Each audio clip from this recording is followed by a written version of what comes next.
Hey, 126. Let's get this done. So here we are. Oh man, October 21st, 22nd, something like that. It's been a long time. Things have been really slow here, as far as collecting wise,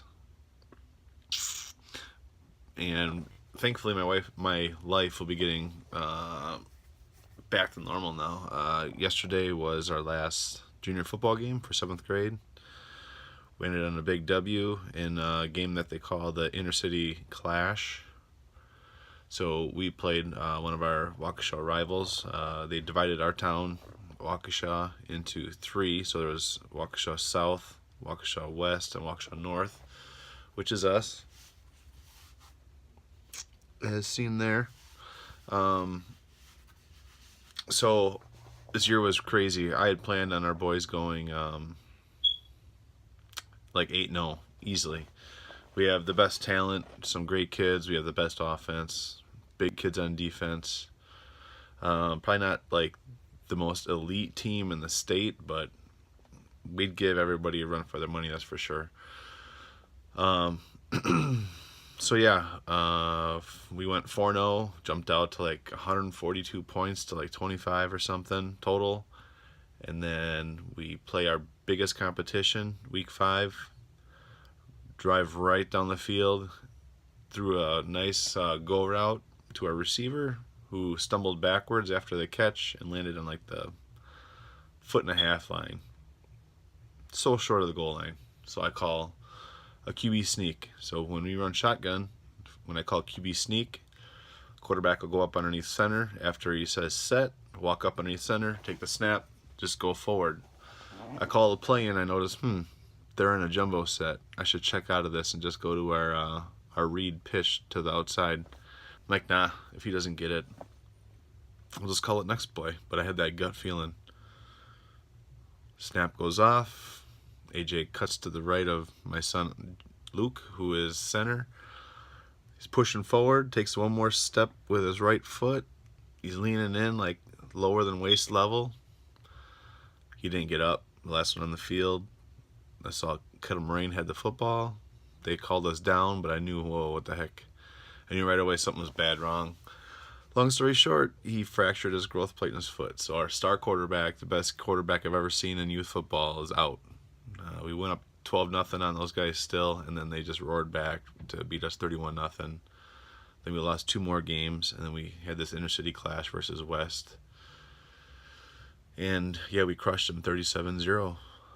With our third string quarterback, so it was cool. But our third string quarterback throws a better football than our backup. Our backup is more athletic as far as speed and agility, but I think it was too much too soon for him. He's kind of a breakout. Oh, sorry, I got back spasm.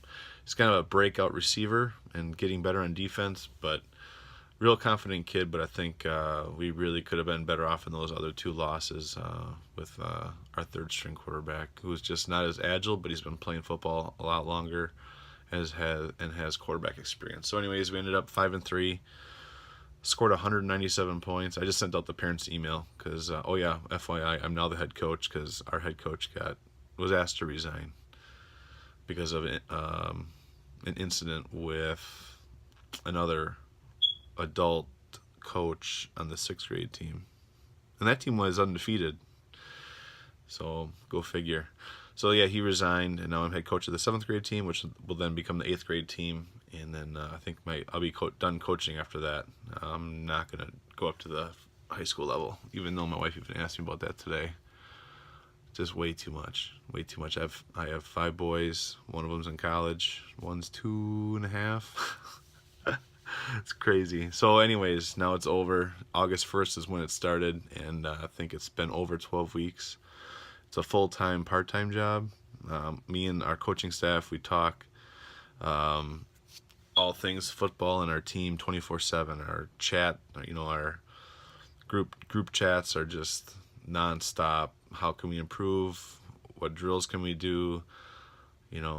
Talking about last week's plays, the opponent ahead, all that, new installs, all that crap, nonstop. And it's only 7th grade, 12 year olds. So Overall, the program, like I said, I just sent out the parent email with a little bit of a recap before we have our year-end get-together where we really recognize and celebrate the success and development of the kids. Our program went, 28-6 or something like that. So real successful. And 3 of those losses were ours. 2 by the 8th grade, 1 by the 5th grade, none by the 6th grade. So I might be off on that. Let's see, it's 5 wins, 7 wins, 5 wins, 6 wins, so 11, 23-6. I think 23-6, maybe something like that. So anyways, looking forward to getting back into things. I'm looking forward to the freaking TTMs that are picking up again. They've been so damn slow. Missed out on a couple that I was told were sent back and never showed up. But this video, I got some eBay pickups, a really, really short stack of TTMs, really short stack. And I got my white whale. The card I never thought I would get done. Even at a signing, I didn't think I'd be able to get it done. And I found it on eBay. Just randomly thought, hey, I should just look up MMA signed cards, looking for like TTM or in-person signed ones. You know, UFC signed card or UFC signed cards. UFC signed tops is usually my search criteria. And I was randomly, and I knew right away when I saw it, this one's legit. I've seen a bunch of forgeries, but I'm like, this is it. And it was like, how the heck did this guy get this done? So I bought 2 cards from that guy. It was a consignor in Colorado who sells for a guy who grafts in New York. So, yeah, I'm going to show you that after this little short stack. Let's jump off right away. I bought this for $8. Johnny Bones Jones, big full signature on my PC set. I already have it signed, but for $8, as big of a signature as that is, in blue, with the Bones inscription, $8 is a freaking good deal. He had 2 of those, so I ended up picking up one. It's one of John Jones' early signatures, but definitely legit, bubbles and everything, so you can tell it's from somebody who just had cards and went and got them done. Now let's do my short stack of TTMs. Ever since, I mean, you think of my last video a month and a half ago, this is all I got. Normally I have a fat stack, but not today. But I got some cool ones, in my opinion. I got 2 of 2 from Mark Holtz. I reached out to him. He's in Canada, so he was really cool to sign 2 of 2 for me. This is the gold version, and I gave him one of these to keep, and he says that he's always signed cards for people, but he's never been able to keep one or have one of his own, so I hooked him up with that. Really cool to get that. And these are cards this one, and just so happen to have the other one. I've had these 2 2010 knockout cards forever. I just never thought I'd get this one done, but I did. Kind of like that James Hammondtree one you've seen in old videos of mine. So it's cool to get cards done that I've had in this base box. Finally get them done. Pretty cool. You know, some guys I remember used to sign in the past, and then they fall off, and then there's just guys that I just never knew if they signed or not. And you know, as the years go by, they're easier to reach out to on Facebook because their careers are kind of down road, you know, are over, and they're just coaching or work, you know, just back to non-competition life, you know. So I think that's kind of Mark's case, is that he's just easy to get a hold of because he's not all over the, you know, the country fighting and training and everything like that. So he's just doing his own thing, and that's that. Then this is kind of a newer guy in the UFC, Mark Bochniak, on a new 2018 knockout base card. Nice to get some of these guys. Every time the checklist comes out for new series, you know, there's 100 cards on there, and there's maybe only, you know, 5 to 10 new first-time guys on card, and that was one of them. Kyle's one of them. So, and that's what I did this last week, is I sent out a bunch of these first-time guys in collections. I think I sent out about 5 or 8 of them, between 5 to 8 of them. I forget how many I sent. At least 5, as many as 8. How about that? And then this one, actually found, my wife found this in an old pile of mail. I thought I got skipped over, but I didn't. Luke Rockholt, signed 3/3, kept one for marked for him to keep. His graph has gotten super short over the years, but still pretty decent. On some cards I've never had done before. Really cool. But here you can see, here's a tier 1 and a chrome. Oh shoot. Tier 1 and a chrome. And it's the same stinking picture. I'm not a fan of that, but whatever. And then this one came back from Ascension MMA, Rafael the Sunsao, with a little note. So he tried signing it in gold and redoing it in black, and just kind of weird. So I recently sent another one off to him because Topps keeps making cards of him. Now to the, oh yeah, I forgot, I had Bellator 206 in-person signed cards for my buddy out in California. I had a chance to get a bunch of guys. I have not been able to get TTM. A couple MMA legends, and a guy that used to sign a lot and has since quit signing TTM. He used to sign TTM all the time, and so I've learned my lesson that when guys are signers, get all your cards signed that you need done before they quit. So yeah. Start off with least impressive. Least impressive would be Rampage Jackson's manager, Tiki Gosan, or Gosen. Tiki Gosen. Ghosn. He signed a Tiki. He's the one being taken down there, but this is a round 1 from 2009. So this was Topps' first try at cards. So they had like, this is Sean Shirk, and then this is Tiki. So it says Sean Shirk versus Tiki Gosen. So yeah, it's not a flattering picture, but he still signed it. So it's nice to get that round 1 done. Let's just show the Rampage.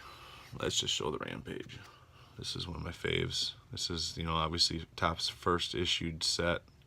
You guys have seen how I've been chipping away at it. It's the one set I kind of avoided collecting over the years. It's nice to get 101 by him.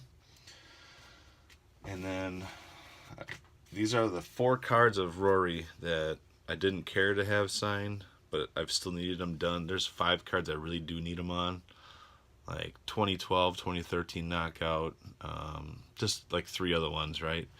But this is all the ones I had left because I've burned off the other ones. TTM, he lost to Gegard Mousasi. So here's a, I think this is a 15 knockout. That one's probably the best one. Really cool, white with the blue. Here's a 16 knockout, and then a 15 champions. I didn't have the 14 champions to send. I probably did have it, but like I said, I need, hopefully he goes back to California and I can get him one more time. And then this one, I didn't want to send too many cards to my buddy, but I should have sent them because this guy got paid $1 million for his fight, and I guess he was really, really cool all week. So this is the card I didn't send. I needed it signed. This is a 13 finest, but I sent these 2. Here's the 14 champions. Just a nice big blue signature from Vanderlei Silva. And then this 13 bloodlines. Really happy with that, but again, I held back a couple cards. I just should have sent them all just in case he was in a good mood, but I didn't think he would be. And then this is a guy who used to sign a lot and has since quit signing altogether. TTM, so it's Gilbert Melendez. And then here's the 15 champions. His wife was fighting on the Bellator card. And then here's this cool poster card when he fought and lost to Milwaukee's own Anthony Pettis right there. Alright, now to the white whale. If you made it this far, this will be worth it. Here's the second card I bought from the seller. That's one thing why I knew the cards were legit from the seller, because he had 5 UFC cards and they were all like random and not people that you would want to forge. So this is a Mauricio Shogun Hua, 15 champions, and the white whale is none other than the beast, Brock Lesnar, as Paul Heyman would say. this is my set card I've needed to complete all 1 to 200 of the base set. I'm now done. I'm now done. Had it listed for 40. I talked to the seller. I said I wanted 2 cards. Would you take this for 30? He took my $30 offer and then 7 for the other one. So I will try to get this slabbed through the Slab City Sports submissions. Definitely think it's legit. If it's not, I'll get my money back. Because after all, it came with these awesome COAs. I don't care about those, but if it doesn't get slabbed and it's deemed not authentic, I'll just get my $30 back. But I'm pretty sure it is. Tons of characteristics on this show that it's legit. The start, the stop, the K, the L, the way the B's bubbled, the whole shot. And I asked for the story behind it because it's my white whale card that I never thought I would ever get done. Even I never thought Brock would do a paid signing either, so I didn't think there'd be ever a way I could get it signed other than buying a certified autograph card, heating up the sticker a little bit, and just kind of picking at it and peeling it off and sticking it on here. Freaking showed up, so I wanted the story behind it. So I asked him to reach out to the grapher, and basically I got the story that most details I got is that he got him at the hotel bar before WWE pay-per-view in New York City. So I guess that's the only place Brock will sign. Not the airport, not in an event, at the hotel bar. That's my story. I believe it. Thanks for hanging with me. Celebrate that white whale pickup. Cross your fingers it gets slabbed, and then I'll do a whole collage around this damn card of the entire thing. I have, like you see these over here, I have 2 of those with that 1 through 200 base set signed. But again, it's in the other room, in our living room over there, downstairs living room. So that's that. Everybody, thanks for hanging with me. Good to see you guys all again. Keep posting videos and rambling. I like it. Oh, here's another Rory I didn't send. Let's see. DK's slacking. I'm slipping. That's the way it is. Whatever. See you guys later. Have a good one.